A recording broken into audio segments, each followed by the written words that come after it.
올해는 K 콘텐츠 열풍이 유난히 뜨거웠던 한 해였습니다.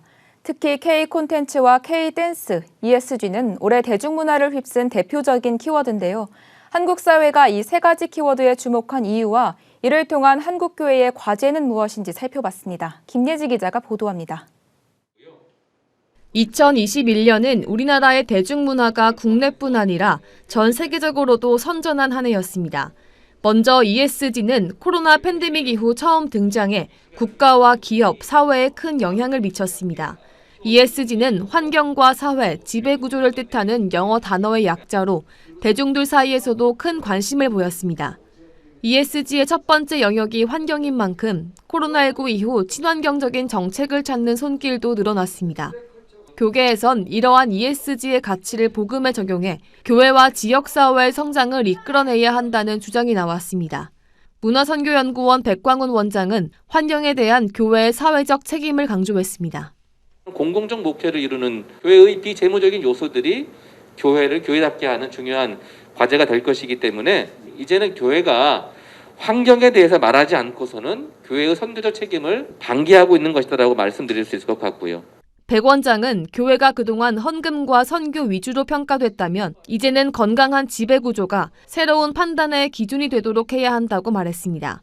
ESG의 가치를 실천하는 교회들은 이 자체가 대중들에게 복음으로 받아들여질 수 있다는 겁니다. K 콘텐츠도 올해 대중문화를 이끈 핵심 키워드입니다. 성결대학교 윤영훈 교수는 K 콘텐츠의 열풍을 통해 기독교 선교의 가능성을 고찰했습니다.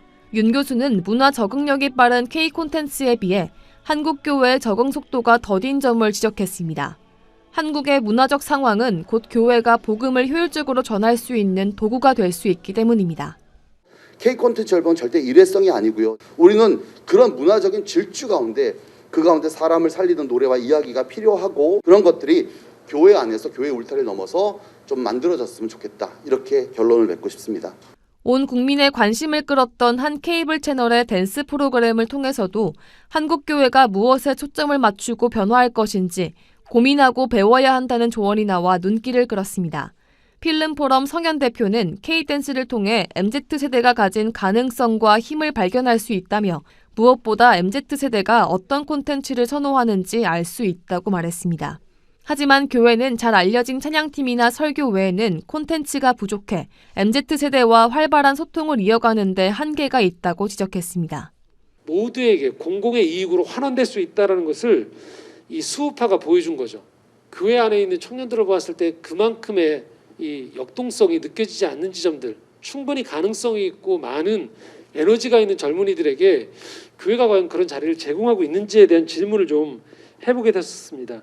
성 대표는 많은 사람이 습관적으로 다음 세대라고 지칭하지만 사실상 MZ세대는 지금 세대라며 한국 사회가 MZ세대에 세상을 바꿀 주도권을 내주었듯이 이제는 한국교회가 응답해야 할 차례라고 조언했습니다. 구티비 뉴스 김예지입니다.